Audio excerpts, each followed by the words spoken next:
Bonjour. Bonjour. Aujourd'hui, nous recevons Nathalie Moureau. Exact. Voilà, alors on change par rapport à la semaine dernière. Donc la semaine dernière, on était plutôt en mode grosse tête avec Rémi Gaillard, que vous connaissez peut-être. Habiter à Montpellier, c'est difficile de ne pas le connaître. Voilà, donc là on va faire plutôt en mode... Rémi Gaillard en mode grosse tête, là on va faire plutôt en mode France Culture. Très bien. Le sujet, c'est l'art contemporain. Donc je voudrais vous remercier d'abord d'avoir répondu favorablement à mon invitation. Soyez la bienvenue. Nathalie Moureau, vous êtes the spécialiste de l'art contemporain en France. Il ne faut pas exagérer, mais disons que je travaille sur l'art contemporain. Vous avez écrit un bouquin qui est un bouquin de référence. Oui. Voilà, vous avez même plusieurs. Même plusieurs, voilà. J'ai écrit plusieurs ouvrages sur le marché de l'art contemporain, sur les collectionneurs, sur les galeries, voilà. Donc vous avez une formation d'économiste et vous avez fait de la recherche dans la culture. Donc vous êtes spécialisé dans l'économie de la culture. Oui, et sur le marché de l'art contemporain, justement j'étudie le marché de l'art contemporain, je ne suis pas historienne d'art. D'accord. Donc... Et le monde de l'art, puisque en fait quand on regarde le marché de l'art contemporain, c'est un marché qui fonctionne par réseau, avec une interaction très forte entre le monde de l'art, des musées, des collectionneurs et les galeries. Et donc forcément, on est à la frontière du monde institutionnel et du monde marchand. D'accord, donc vous êtes né à Montpellier en 65, études au lycée Joffre, 3 filles, l'ENS Cachan, études à Paris, agrégation, thèse sur le marché de l'art contemporain. Vous avez fait des recherches sur l'art contemporain. Et au bout de 15 ans, vous en avez eu marre de Paris, vous êtes rentré à Montpellier. L'université Paul Valéry vous a accueilli les bras ouverts en vous disant, voilà, on est intéressé par l'art contemporain et l'économie de l'art contemporain. Je fais court, hein. On va dire que c'est comme ça, oui, très bien. Si vous pouvez, vous pouvez interrompre. Non, mais tout à fait, puisqu'il y a très peu d'économistes à l'université Paul Valéry, et ça peut paraître incongru justement de voir une économiste à l'université Paul Valéry. Ceci dit, il y a une filière AES, Administration économique et sociale, où ils accueillent des économistes.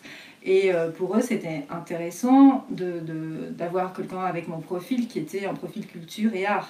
Et donc, comme c'est une université d'art, de lettres, de sciences humaines et sociales, d'avoir un économiste qui aussi avait un regard sur des pratiques artistiques, c'était effectivement quelque chose qui pouvait les intéresser. C'est pour ça que j'interviens pas simplement dans des filières administration économique sociale, mais aussi dans des filières histoire de l'art ou filières de formation au métier culturel. Il y a combien d'étudiants qui s'intéressent à cette partie du métier là, de l'économie de l'art contemporain? Sur l'art contemporain, chaque année, il y a un master où il y a une vingtaine d'étudiants. D'accord. Un M2, pendant un M1. Un M2 où il y a une vingtaine d'étudiants. De toute façon, ils ne veulent pas en accueillir beaucoup plus parce qu'après, il faut trouver des débouchés.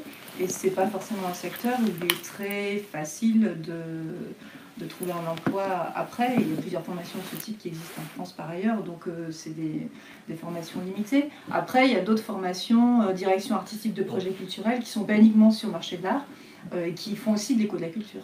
Et on trouve un emploi où quand on a fait de l'économie de l'art contemporain? Alors c'est assez varié. Au début, c'était des étudiants qui cherchaient plutôt un profil institutionnel, c'est-à-dire qu'ils avaient envie de travailler dans des musées, dans des centres d'art. Et puis peu à peu, il y a pas mal d'étudiants aussi qui travaillent en galerie, parce qu'ils se sont rendus compte que la galerie d'art contemporain, c'était pas forcément l'image de ce qu'on avait d'une galerie. C'est-à-dire que vous, je sais pas quelle image vous avez d'une galerie, mais c'est peut-être quelqu'un qui est assis, qui attend que le client arrive, et où on voit des personnes bien habillées qui vous attendent. En fait, c'est pas du tout ça. La galerie d'art contemporain, c'est vraiment le nerf de tout le marché de l'art, puisque le rôle de la galerie, c'est d'accompagner l'artiste dans sa carrière, de prendre des contacts avec des institutions, de monter des projets, et en fait, c'est eux qui suivent au plus près la carrière de l'artiste. D'accord. Donc vous êtes passionné d'escalade, de tango et de randonnée. Voilà, votre dada, c'est de partir 15 jours en randonnée l'été. Vous savez tout, hein. Qualité pas rancunière, adaptable, et défaut, n'écoute pas assez. Je vous ai Autre chose? Non, on va s'arrêter là. Bon, le numéro 910 de la Glorieuse, donc l'union sacrée à la une est-elle possible? C'est-à-dire qu'en ce moment, on charge un petit peu, et Covid-19, menaces terroristes, confinement, fermeture des commerces. Mhm. La vie est dure, hein. Oui, partout. Oui, c'est sûr. Donc l'union sacrée est-elle possible? Vous y croyez, vous, à l'union sacrée? Bah, ça dépend ce que vous mettez par derrière. Qu'est-ce que vous voulez dire par union sacrée? Est-elle possible? Ça veut dire plein de choses. Bon, vous lirez le journal, hein. D'accord. Ensuite, donc, on revient sur Montpellier, ville ouverte, une ancienne idée. On en parlait avant Georges Frêche et Dugrand. Donc voilà, la ville ouverte à tous les vents pour accueillir et pour augmenter la taille de sa métropole. Ensuite, la rentrée des écoles de la Toussaint, panique à bord, masques non livrés, nettoyage bâclé, grève des enseignants. Une rentrée qui n'est pas de tout repos. Je ne sais pas si sur Montpellier il y a de grève des enseignants. Je n'en ai pas entendu parler en tout cas, pour l'heure. Nous, on en a entendu parler. Très bien, je lirai votre journal. Et ensuite, on revient, histoire de se détendre, sur la troisième partie du grand dossier sur la grande peste de Marseille en 1720. Voilà, comment des gens d'ici y ont été mêlés. Voilà, donc Nathalie Moreau, première question. L'art contemporain, c'est votre vie? Une partie? Oui, je passe beaucoup de temps à m'intéresser à l'art contemporain. C'est quoi l'art contemporain? Vous avez 1 minute maximum. C'est l'art des artistes qui vivent aujourd'hui de notre temps, qui nous donnent un regard sur la société, qui réfléchissent sur ce que c'est que l'art aussi. D'aujourd'hui, c'est pas la même chose qu'au 19e siècle d'avoir une pratique artistique, à la fois en termes de pratique, d'usage, de comment on fait de l'art, et à la fois de ce qu'on dit de la société, puisqu'il y a un regard aussi sur la société. D'accord. Les artistes contemporains par rapport aux artistes des années 30, vous savez, à Montparnasse, est-ce que c'est un peu dans la même veine ou est-ce que ça évolue? Non, en fait, c'est drôle ce que vous me demandez là, parce que je fais dans mon cours justement pour montrer une évolution dans l'évaluation de la qualité artistique, je parle de l'évolution du statut de l'artiste. Alors je remonte plus loin que dans les années 30, mais sous le Quattrocento, vous voyez, je remonte bien plus loin, l'artiste était un artisan sous l'Académie, donc il peignait sur commande des œuvres et qui avait un certain savoir-faire, donc c'est un artisan comme tel autre artisan. Sous l'Académie du 18e siècle, c'est un savant qui connaît et qui sait peindre des règles du beau, puisqu'à l'époque, faire le beau, c'était imiter la nature. Et aujourd'hui, qu'est-ce que c'est que l'artiste? Alors on peut dire c'est un créateur, mais avec l'idée de créateur, il y a une idée un peu romantique qui est plus valable pour certains artistes aujourd'hui. Et en fait, à le définir, ce sera un chercheur. D'accord. Parce que l'artiste contemporain est un peu détaché d'une forme d'art traditionnel, d'art voilà. Et comment on peut faire pour aider les gens à le comprendre, cet art contemporain? Eh bien, ce que je vous dis, c'est que l'artiste contemporain, c'est un chercheur, donc comme tous les chercheurs, parfois ils trouvent. Et donc le rôle de l'idée, de l'innovation est très fort, et de l'originalité est fort dans la pratique contemporaine. C'est-à-dire qu'un artiste contemporain, c'est quelqu'un qui a une démarche originale. Comprendre, et donc l'idée de faire du beau n'a plus de sens aujourd'hui, puisque c'est l'originalité de cette démarche qui va faire la qualité de l'œuvre. Parce qu'il y en a qui vont loin, par exemple le plug anal sur la place Vendôme, voilà, c'est difficile à avaler, encore plus difficile de s'asseoir dessus, si je peux me permettre. Non, mais en fait, cette problématique de McCarthy, donc, puisque vous y faites référence, sur la place Vendôme, c'est pas une pièce comme ça qu'il faut juger de façon isolée, ce plug, est-ce qu'il est intéressant, pas intéressant. C'est plutôt de voir la démarche de McCarthy, ce qu'il faisait par ailleurs, et comment cette pièce s'insère dans le travail de McCarthy. Est-ce que c'est un intérêt particulier ou pas? En l'occurrence, tout le monde s'est gossé de cette œuvre qui en soi n'était pas intéressante. C'était pas une œuvre réussie, à mon avis. Je vous dis, je ne suis pas historienne d'art ni rien, mais elle n'était pas forcément intéressante. Par contre, personne n'a parlé de l'exposition qu'il y avait à côté à la Monnaie de Paris, du travail de McCarthy, et qui elle-même était très intéressante. Mais on s'arrêtait sur une œuvre qui a fait scandale, et voilà. Mais c'est pas parce qu'un artiste produit une pièce qui est peut-être scandaleuse, enfin qui appelle à des réactions du public, qu'il faut juger le travail de cet artiste uniquement sur cette pièce. Alors remontant un peu plus, l'un des premiers acteurs là, d'art contemporain, c'est Duchamp avec son urinoir. Oui. C'était pareil, c'était pour surprendre, Alors, Duchamp avec son urinoir, justement, il marque un tournant dans l'histoire de l'art et dans l'avènement de l'art contemporain, puisque lui, Duchamp, montrer un urinoir en soi, c'était pas ça qui était important, c'était sa démarche, encore une fois. Qu'est-ce qu'il voulait faire? C'était le salon d'exposition d'artistes indépendants, qui disait qu'il n'avait pas un jugement pour dire ce qui était de l'œuvre d'art ou pas. Donc qu'est-ce que fait Duchamp? En prenant un pseudonyme, il propose cet urinoir au salon des indépendants, qui dit non, on ne l'accepte pas parce que c'est pas une œuvre d'art, mais ce faisant, ce jury qui se voulait indépendant, pose un jugement pour dire ce qui est de l'art ou pas. Donc ce que voulait faire Duchamp, c'est que justement montrer que c'est le regard du regardeur ou d'une institution ou d'un groupe d'individus qui va décider de ce qui est de l'art ou pas. Et il voulait montrer que en fait c'est la légitimation de l'œuvre qui importe. Tout est de l'art en fait. Non. Non, tout n'est pas de l'art. Mais comment se fait-il? Parce que dans la première exposition qu'il y avait au MoCo, il y avait une table où il y avait, on dirait, je me souviens, c'était une table d'établi où il y avait une chambre à air, il y avait une orange pelée, il y avait des bols avec un peu n'importe quoi dedans. Ouais. Ça c'est, je veux dire... Oui, en fait, non, pas du tout, parce que c'est ce que je suis en train de vous dire, comme pour Duchamp, tout n'est pas de l'art. Ce qui fait art, c'est la démarche de l'artiste.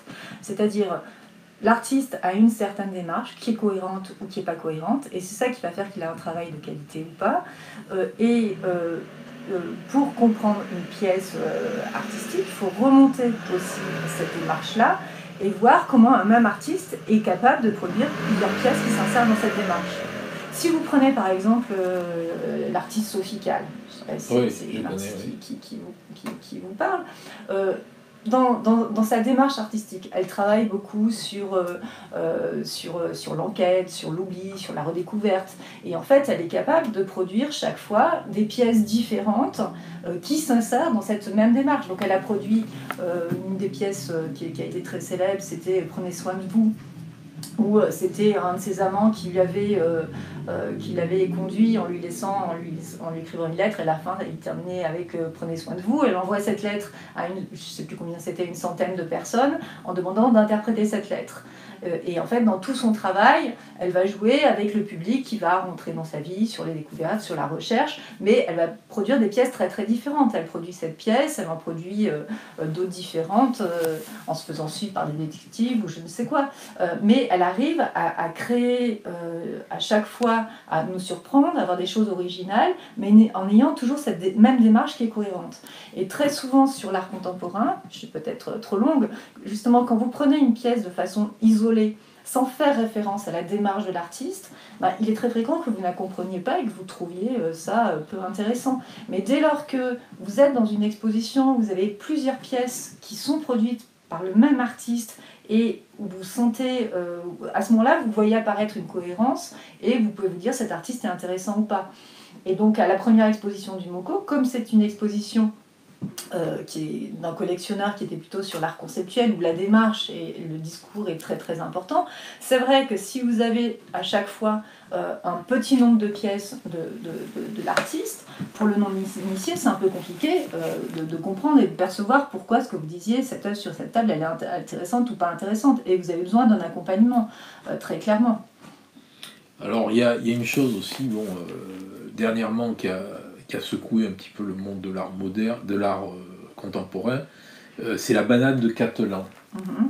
Voilà, on a présenté une banane accrochée sur un mur. Oui, c'était... Est-ce qu'il y a une différence entre la banane de Cattelan et la banane d'Andy Warhol? Oui, alors déjà, il y a une différence. Déjà, c'était d'Andy Warhol, pardon. Excuse-moi, je pensais à l'urinoir de Duchamp. Il y a clairement, dans les commentateurs de Catalan, il y en a qui ont dit qu'il y avait une référence à Andy Warhol avec le Velvet Underground. On connaît tous la banane qu'il y a sur la pochette du Velvet. Donc il y avait peut-être un clin d'œil au Velvet et à Warhol. Alors, si vous voulez que je vous explique la balade de banane de Catalan en 1 minute, ça va être difficile.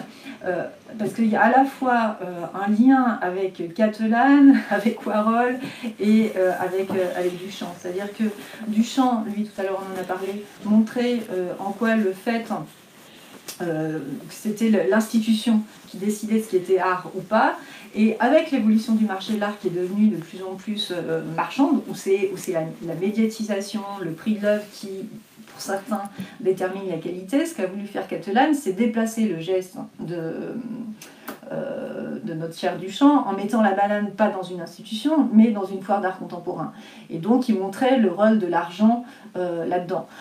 Après on voit ce clin d'œil à Warhol aussi, qui est un des premiers à avoir lié l'art et l'argent, donc ils ont montré en fait Catalan se moquer des riches collectionneurs qui achètent des œuvres à des prix faramineux. Personnellement je suis assez réservée sur cette banane de Catalan et cet acte-là, parce que autant Catalan a une démarche qui peut être intéressante quand on remonte sur son travail pour se moquer du marché, se moquer du pouvoir. Il a produit des œuvres tout à fait intéressantes, mais au début de son travail, il arrive à faire ça sans profiter lui aussi du marché, c'est-à-dire de ne pas vendre des œuvres très très chères, etc. Donc il pouvait faire des œuvres où on le voyait mettre sur la devanture d'une galerie, je reviens tout de suite, ou des choses, il faisait des déclarations de vol, enfin des choses assez drôles, mais il n'y avait pas cette présence, cette omniprésence de l'argent. Et aujourd'hui, il fait comme s'il se moquait du marché de l'art, mais en même temps, il vend sa banane assez chère et il en profite. Alors que même qu'il était à un moment de sa carrière où il était en train un peu de disparaître, il y avait des problèmes pour revenir sur le devant de la scène. Sa banane, qui est une vraie banane en fait, oui. Elle doit être un peu flétrie au bout d'un certain temps. Alors déjà, elle vous intéresse beaucoup. Alors, en fait, déjà, ce qu'il y a dans cette histoire, c'est pas tant la banane qui est intéressante, c'est ce qui a été vendu, c'est un certificat aussi. C'est-à-dire qu'il y a un certificat qui indique tout un protocole pour indiquer où vous mettez la banane sur le mur avec un scotch, etc. Vous avez 3 exemplaires de banane qui existent. Mais cet exemple-là, c'est l'exemple... à la fois, il est très intéressant à décrypter, et j'adore le décrypter, et à la fois, j'aime pas trop parce que il caricature tout ce pourquoi les gens détestent le marché de l'art.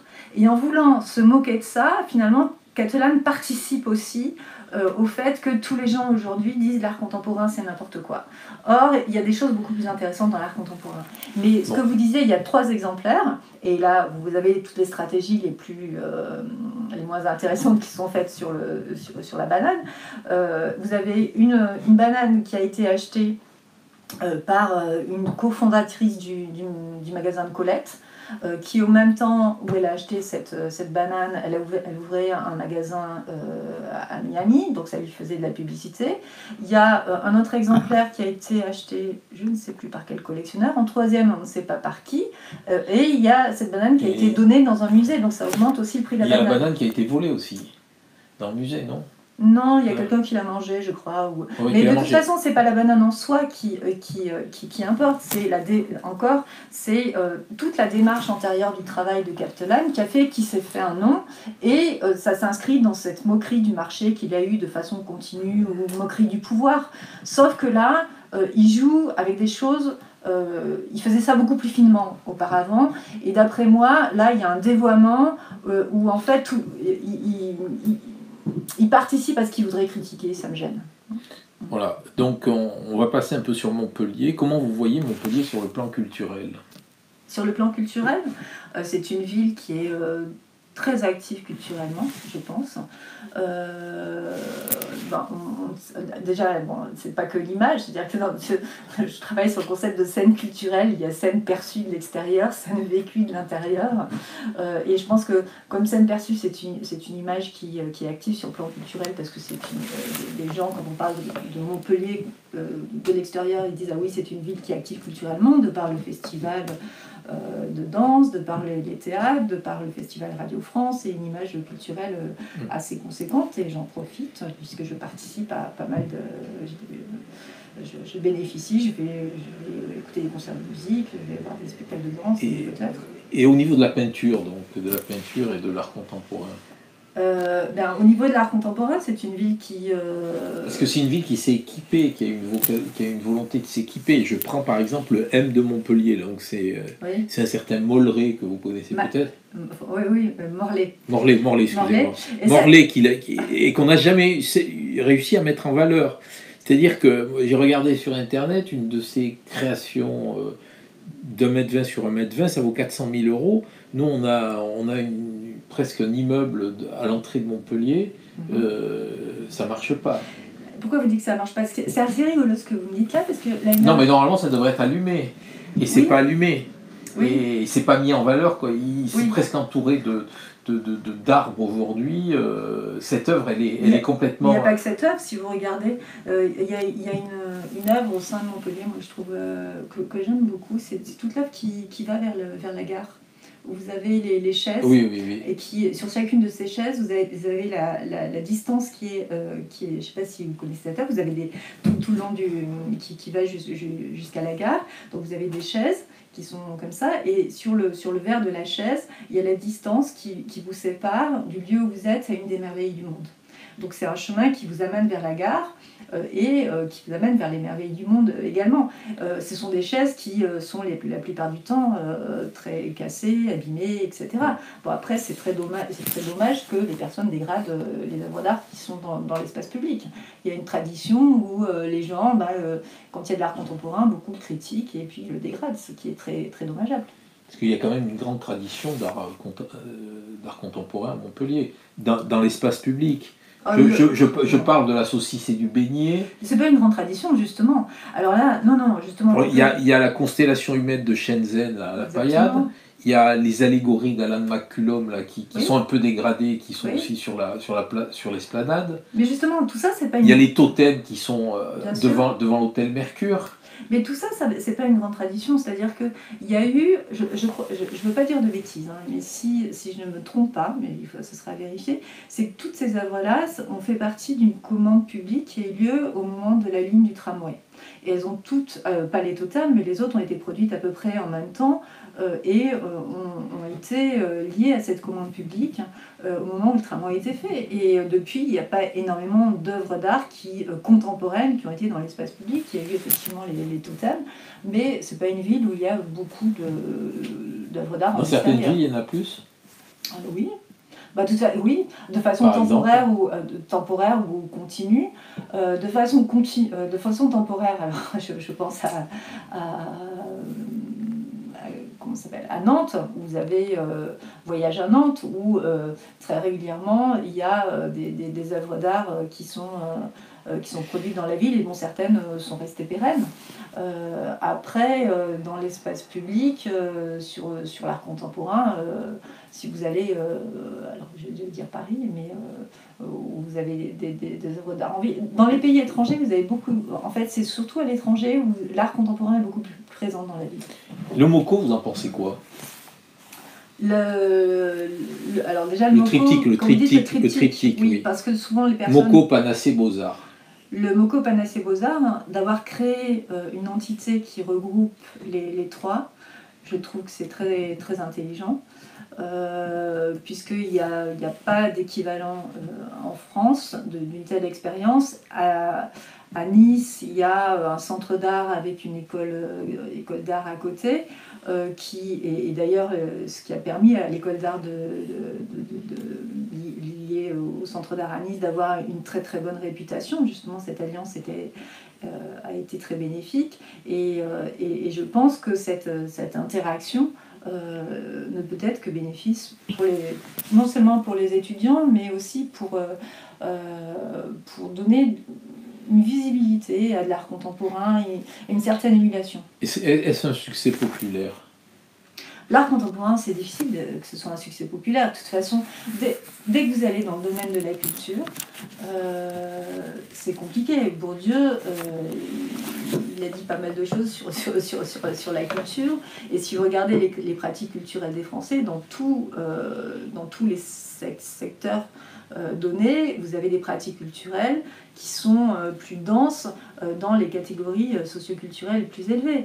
Et alors c'est vrai que si vous regardez le public du théâtre, de l'opéra, même le public de Montpellier Danse, ben, c'est un public qui n'est pas complètement mixé. Alors on peut essayer d'élargir ces publics, et je pense qu'il y a des actions très très importantes qui sont faites, mais parler d'un succès populaire, la culture, c'est compliqué. Ouais. Est-ce que Nicolas Bourriaud est à la hauteur de ce projet? C'est lui qui Est-ce qu'il était à la hauteur du projet? En tout cas, il était à l'initiative du projet. C'est lui qui l'a imaginé, qui l'a conçu. Au-delà même de cette alliance entre les trois, je pense que le fait de vouloir créer un musée autour de l'exposition de collections publiques et privées, c'est un très beau projet, très ambitieux, qui n'est pas facile à mener, qui est compliqué, puisque quand vous faites une exposition, à la fois, ce qu'on voyait tout à l'heure, vous exposez une œuvre, donc il faut respecter ce que veut dire l'artiste. C'est pas forcément facile d'appréhender une œuvre d'un artiste à partir d'une seule œuvre, et pas avoir plusieurs œuvres justement pour pouvoir faire cette démarche. Il y a le regard du commissaire d'exposition qui dit quelque chose dans son exposition en alliant plusieurs œuvres, et puis en choisissant d'exposer des collections, vous avez le regard du collectionneur. Donc, et ça, c'est très très intéressant de voir comment des gens qui collectionnent ont un certain regard sur l'art contemporain, qu'est-ce qu'ils en disent, quels sont les courants qui ressortent, qu'est-ce que ça dit par rapport à notre société, par rapport à l'histoire de l'art, d'avoir en plus le regard du commissaire d'expo qui dit aussi autre chose à partir de ses collections, et de proposer des œuvres auxquelles on n'aurait peut-être pas accès parce que l'art contemporain est très très cher aujourd'hui, et donc on n'aurait pas les moyens d'acheter ces collections. C'est un pari très très ambitieux. Après, d'arriver à montrer de façon tout à fait complète à la fois le regard du collectionneur, du curateur, les œuvres, c'est quelque chose qui est compliqué. Mais Nicolas Bourriaud, c'est très clair, avoir ces liens avec ces grands collectionneurs. Il a une réputation internationale qui fait qu'il a un accès à des collections internationales peut-être un peu plus facile. Il a une vision, parce que son œuvre, c'est l'esthétique relationnelle. Ça veut dire quoi? Alors, vite fait. Vous devriez m'interroger. Vite fait, l'esthétique relationnelle, c'est un ouvrage qu'il a écrit dans les années, je dirais 90, qui me pardonne si c'est pas exactement la bonne année, où en fait, justement, il mettait à jour des pratiques d'artistes qui jusqu'à présent étaient un peu éclatées, hétérogènes. C'est des artistes qui ces œuvres-là, vous aviez le droit de les toucher, de les échanger, et le rôle du spectateur, c'est justement d'être en interaction avec ces œuvres. Donc, notamment au Palais de Tokyo, c'était le temple de cette esthétique relationnelle. Et Nicolas Bourriaud a théorisé ce courant-là au départ, et c'est ce qui a conduit à sa reconnaissance internationale. Bon, il est mis en cause là par le nouveau maire de Montpellier. Depuis quelques jours, il y a une pétition qui tourne. En 4 jours, il y a eu 850 signatures. Vous êtes au courant? Non, je n'étais pas au courant de la pétition. D'accord.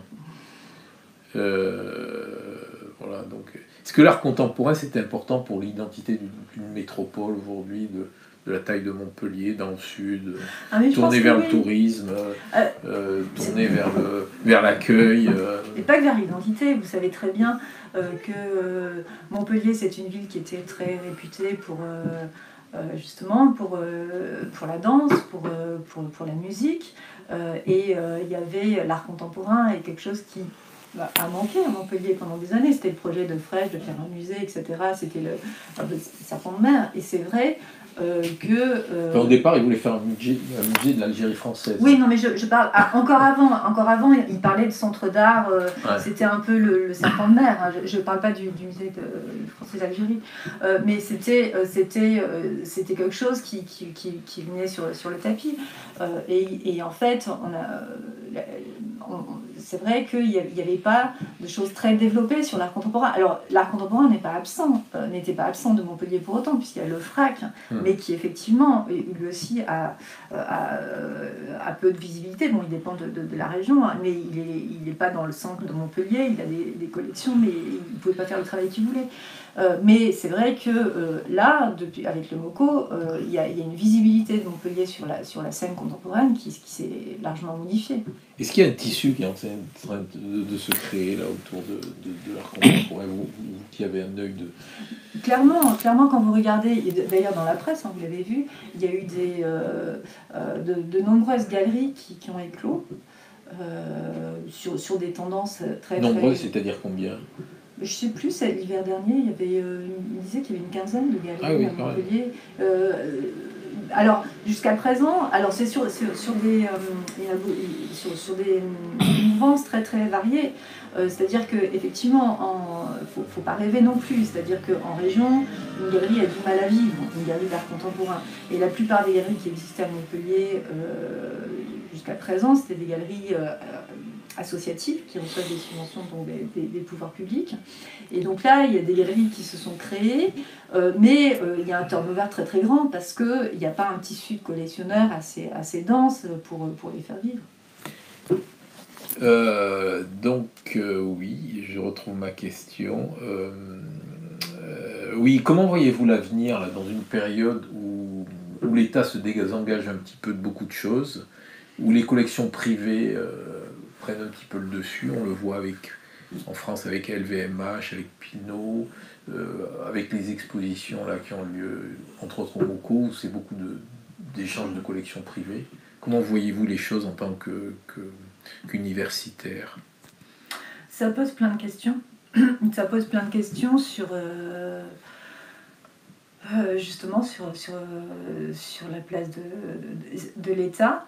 Alors ce qui est très curieux, c'est je vais parler de l'art contemporain là, plus particulièrement, on est passé d'une période dans les années 80 où on critiquait beaucoup l'État français par rapport à l'art contemporain. C'est-à-dire qu'il y avait à l'époque beaucoup plus d'argent qu'aujourd'hui dans les FRAC et autres, et on disait que c'était un art étatique. C'est-à-dire que c'était l'institution qui choisissait ce qui était de bon art ou pas, et c'est un art institutionnel et qui était imposé par les pouvoirs publics, et que les privés n'avaient rien à dire. Aujourd'hui, on a fait un virage total. L'État a plus de moyens et c'est quelques gros qui imposent leur valeur. Je trouve ça très inquiétant. Et justement, je trouve que il est dommage qu'on ne se saisisse pas du fait qu'on a le MoCo pour pouvoir réfléchir plus amplement à cette problématique.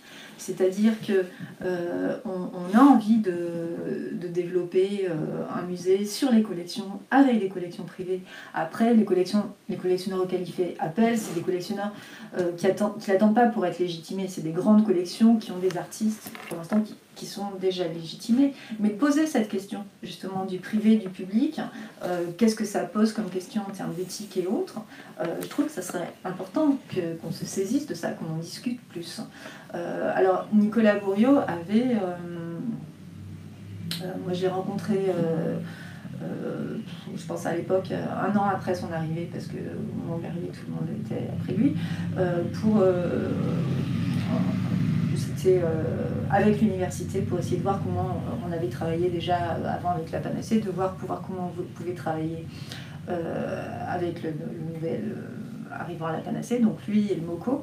Et justement, lui il disait que ça serait intéressant, il n'avait pas encore annoncé que ça allait être sur les collections, que ça serait intéressant de développer de la recherche aussi sur les collections d'art contemporain, puisqu'il avait déjà dans le MoCo, l'école des Beaux-Arts, la Panacée, puis l'hôtel des collections, et de développer la recherche autour de la thématique de collection avec l'université.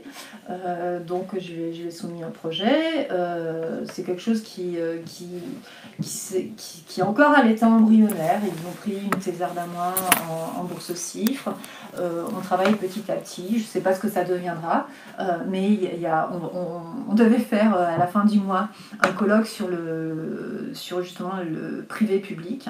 Et moi, je travaille sur les dons que font les collectionneurs privés au musée, parce qu'il faut savoir, on sait très bien à Montpellier, d'ailleurs je pense que c'est pas un hasard si le MoCo s'est construit sur la collection.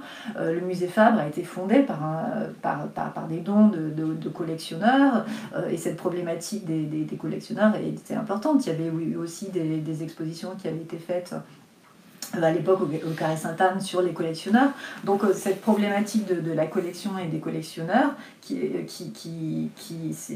éléments privés qui après deviennent une ressource publique, elle est importante. Avant, c'était des dons qui étaient faits par des privés pour alimenter les musées. Aujourd'hui, la question qui se pose, c'est le pouvoir d'influence de ces très grands qui peuvent imposer leur goût et leur choix. Et ça, c'est une question qui est grave.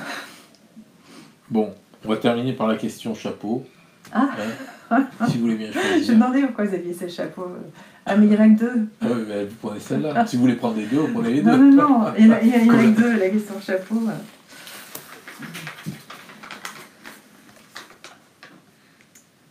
Vous lisez, s'il vous plaît. Le MoCo a fait un meilleur score d'entrée que l'ouverture du Palais de Tokyo, qui est le premier centre d'art contemporain d'Europe.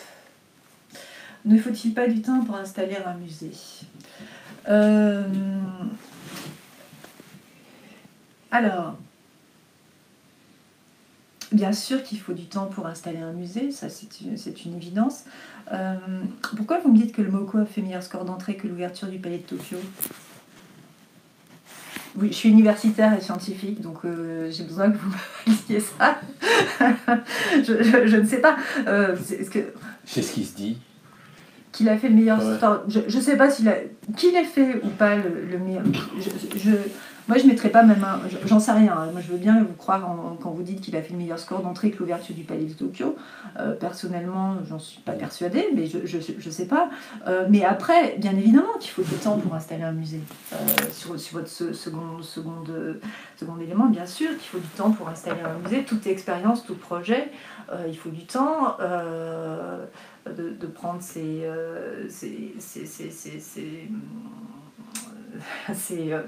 marques. Et puis je pense que de toute façon, dans la culture, dans toute activité culturelle, il faut sensibiliser un public, et c'est pas gagné. Ce que vous posez la question de l'art contemporain, dans la culture d'une façon générale, c'est pas gagné de sensibiliser quelqu'un à la danse, au théâtre, à tout ce que vous voulez, et à l'art contemporain qui est réputé élitiste. Et en fait, l'art contemporain souffre d'un problème supplémentaire par rapport aux autres éléments culturels. C'est-à-dire que je pense que